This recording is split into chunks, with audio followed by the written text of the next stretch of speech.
Here are the first steps to teaching a Threadle wrap.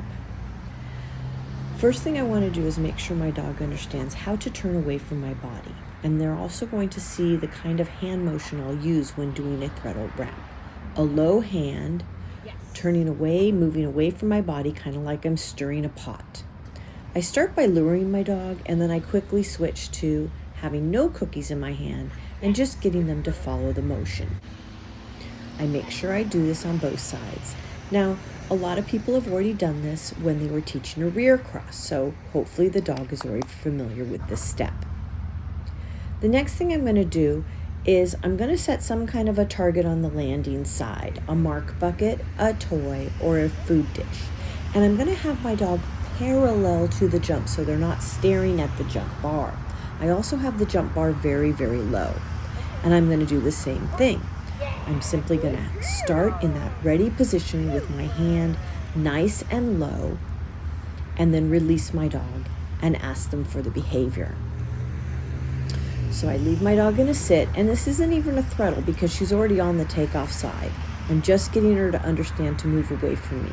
My dog's side leg is back so I can take a step, and I can show that stirring the pot motion with my hand.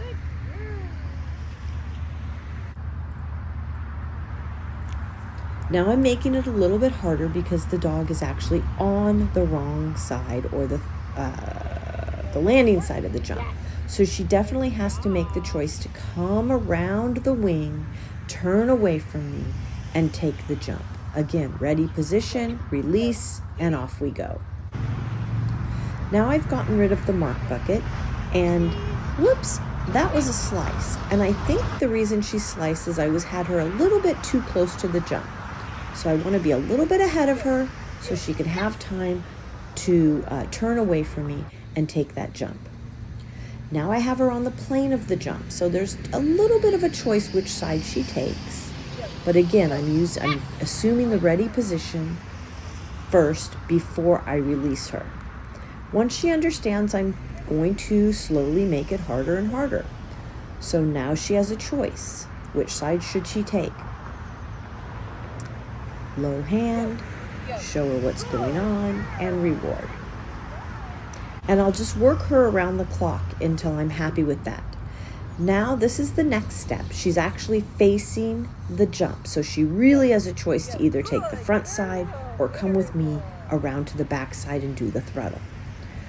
So we don't switch to this position until the dog is 100% with the other circumstance where they're more parallel to the jump instead of perpendicular.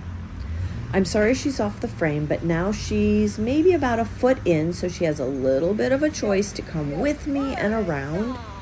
And again, I'm going to keep moving her position and making it harder and harder.